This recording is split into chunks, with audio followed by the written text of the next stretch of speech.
Hi, Acadiana. Meteorologist Dave Baker. Welcome to Let's Talk Tropics on a Wednesday. Had a very busy day yesterday with Hurricane Melissa making landfall in Jamaica as a Category 5 hurricane, the strongest, I believe, hurricane ever to hit land there on that small island, and quickly making its way over toward Cuba. It's crossed Cuba now and is moving over toward the Bahamas. It has weakened considerably, and you can see all the numbers there on the left-hand side of your screen, and also the hurricane icon is now white, which means it is not a major hurricane anymore.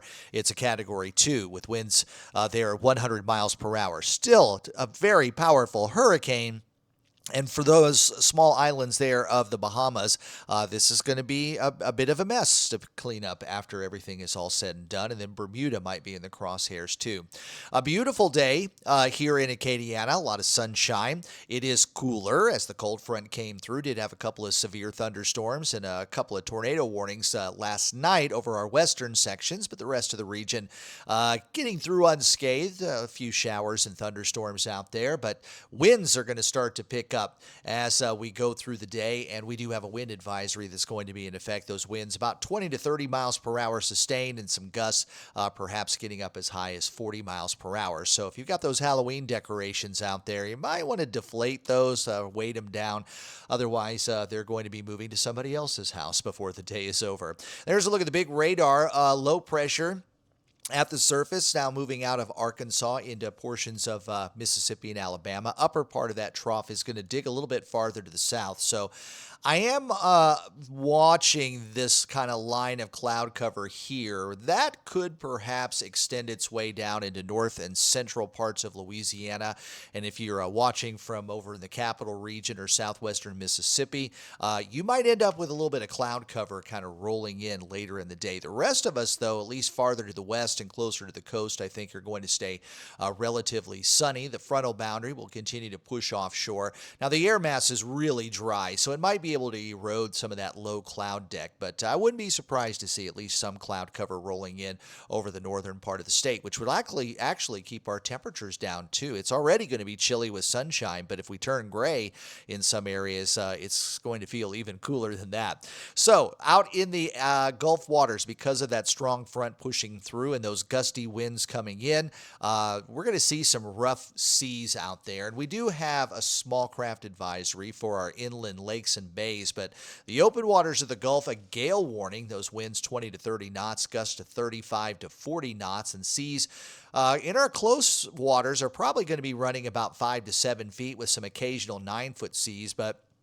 I'm sure some of our friends who are working on the platforms out there holding on with those gusty winds are probably seeing seas much, much higher than 9 feet. So that front will continue to edge southward, and that's also part of the reason why we've been watching Hurricane Melissa start to pull off toward the northeast at a faster speed. Remember, for several days with Hurricane Melissa, there weren't a lot of steering currents associated with it, so it ended up sitting over that area of very warm water with high heat content. And then once that wind shear started to relax, the thing spun up into that Category 5 hurricane and nothing flat. And again, that's one of those areas of the globe that a lot of us have been very concerned about, that if any kind of tropical system or wave was going to move over there, you could get into this rapid intensification process because of the high heat content there.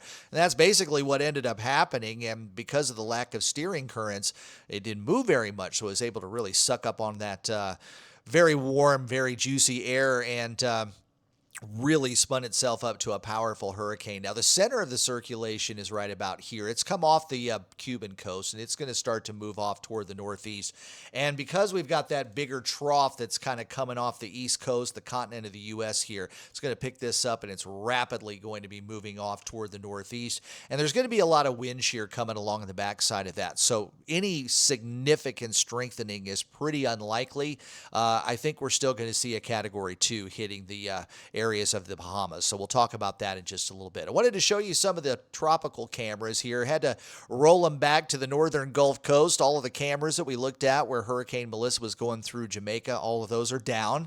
Obviously, there's going to be some power outages and some loss of communications and internet over in those areas until they can get infrastructure put back together.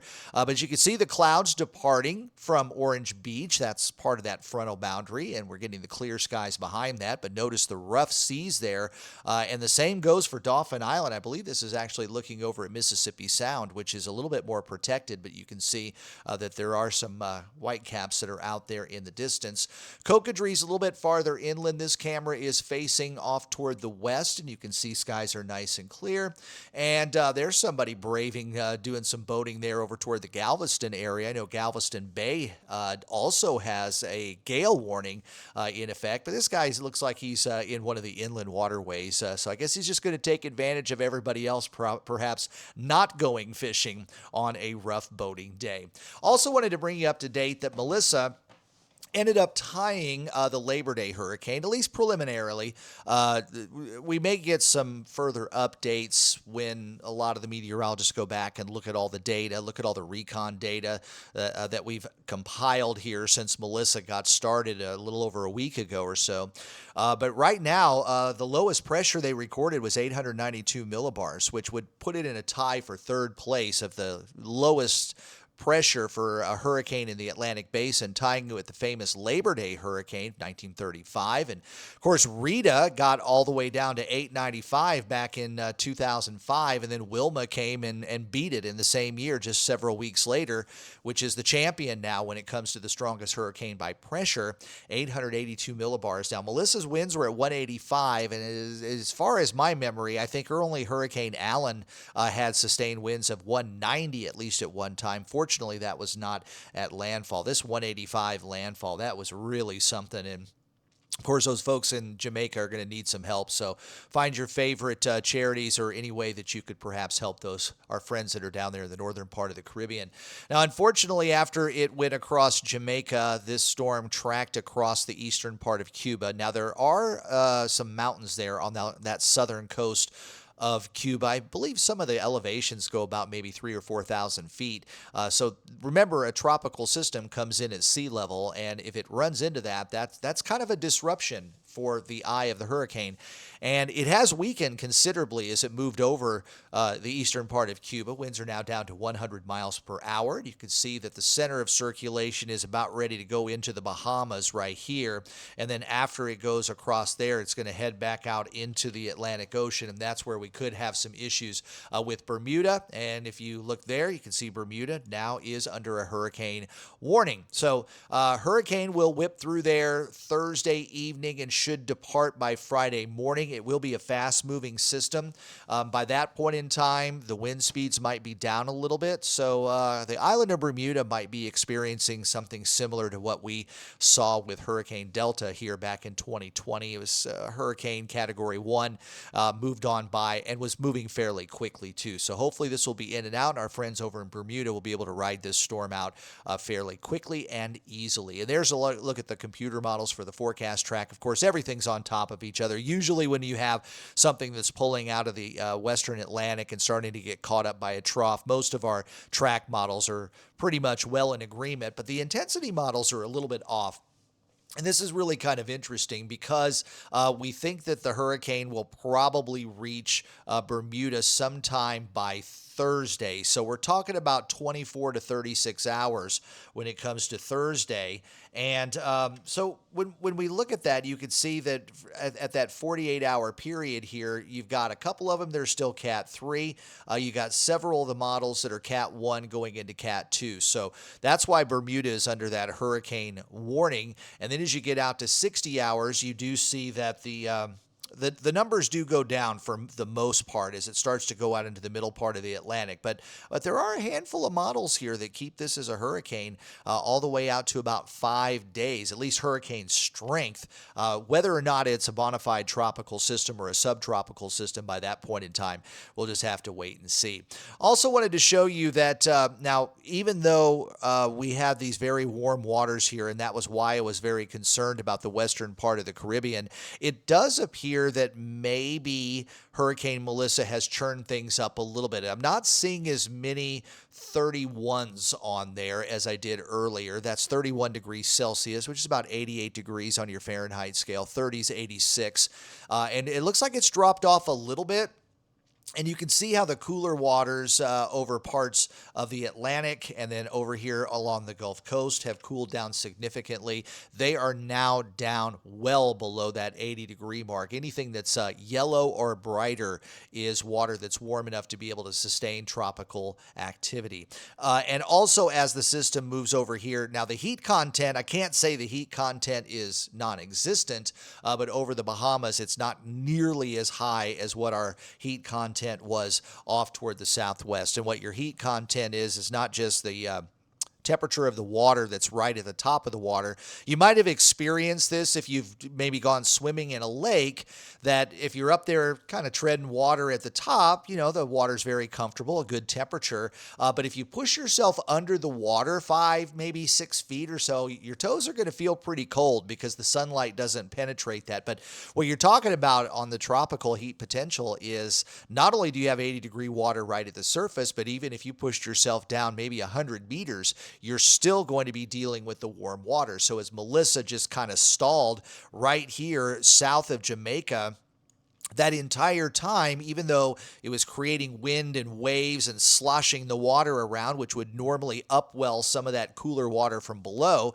because that heat content was so high, there literally was no colder water below. So water temperatures remained well above 80 degrees, and it just kept pulling up this very, very hot water and was just using it as literally jet fuel to get it going. And then at the same time, it kind of ran into a little bit of an area of lower wind shear. Now, the wind shear is really going to start to have its effect on Melissa as it goes in this direction. You're going to start to notice the storm system getting more lopsided.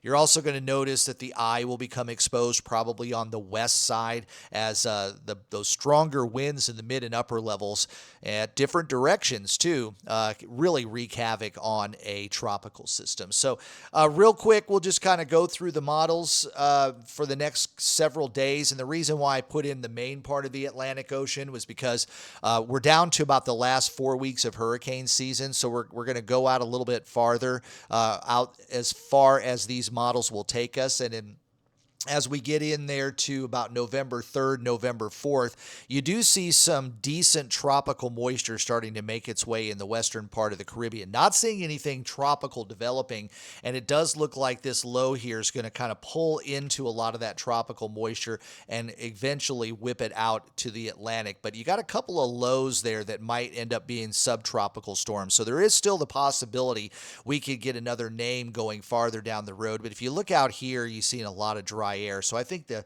central and eastern part of the Atlantic Ocean is probably shut down for business. Let's real quick look at the GFS. And again, as we watch Melissa go away, you see a big push of dry air over the central part of the Atlantic. You see that push of some tropical moisture out here. I do see a low pressure right off the coast of Louisiana, but that does not appear to be something tropical. That looks like something that's kind of whipping there over Texas and just would be a coastal low. But as far as anything tropical there, not seeing anything. Looks like there might be a ripple of a subtropical system off the east coast coming up about November the 9th, which is more than 10 days out. So that's a ways out, but the best news is you see out here in the Atlantic Ocean a lot of dry air, and also really the western part of the Gulf of Mexico, you got a lot of dry air too. So there wouldn't be anything coming along in that particular area anytime soon. Canadian model, let's see if we got anything there. There goes Melissa off toward the northeast. You get a push of some tropical moisture into parts of the western Caribbean, but not really seeing anything developing. Maybe a little low there off the Nicaraguan coast. And then after that, don't really see anything. But again, there's that big push of dry air coming off the Atlantic. So again, I really think that for the most part, the eastern part of the Atlantic is shut down for business. We're going to skip on the icon model this time around, but let's go ahead and get the Google AI just for fun. And I'm going to go ahead and leave this out here on the main part of the Atlantic. Let's go ahead and turn on all of the other little models that are on here too. And we'll just play it. This goes out 15 days. And the reason why I want to do this is I want to see if there's anything. You see maybe a little bit of a low developing over the eastern part of the Caribbean, according to at least one model. That wouldn't be out of the question, I think. And I'm going to show you the global tropics hazard outlook that got updated yesterday. It was pretty clear for a couple of weeks, and now it looks like it might be picking up on something. But as I let this go ahead and play through, I'm really not seeing much that would be developing there over parts of the Atlantic basin. But the new global tropics hazard outlook does have a little blip here over the western part of the Caribbean again. And most of that, if anything were to develop, would likely drift off toward the west, toward the Pacific. So again, we'll just watch the models. And November, we usually see on average one named storm. If we do get one more before the hurricane season is over, we'll end up with an average hurricane season. Usually we hit about 14 during an average season. But I also wanted to remind you that you can still get some tropical systems to develop or subtropical systems to develop out in the Atlantic. And also the western part of the Caribbean is still kind of a hot spot. So folks in Cuba and Jamaica, the Cayman Islands, even Central America and the Bahamas still need to kind of be on guard for at least another 3 to 4 weeks before hurricane season finally decides to shut down.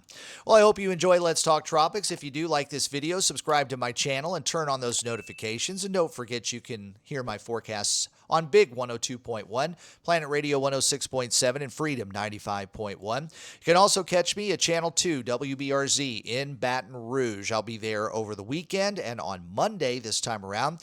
Our Saturday show starts at 10 o'clock in the morning. It's pretty LSU heavy. There's been a lot of news happening with LSU's Tigers football team. So you might want to check that one in. If you can catch the forecast, there's not going to be a lot going on in the forecast, but our sports guys really have an incredible 10 o'clock show there on Channel 2. And I'll be there on Sunday at 9 a.m. and then tune in from 5 to 9 on Monday. Please follow my social media pages on Facebook and X, and thanks to everyone who subscribed to Acadiana Weather Today right here on YouTube. I'm Meteorologist Dave Baker. Enjoy the rest of your Tuesday. Hold on to your beignets because it is going to be quite windy. I'll see you tomorrow.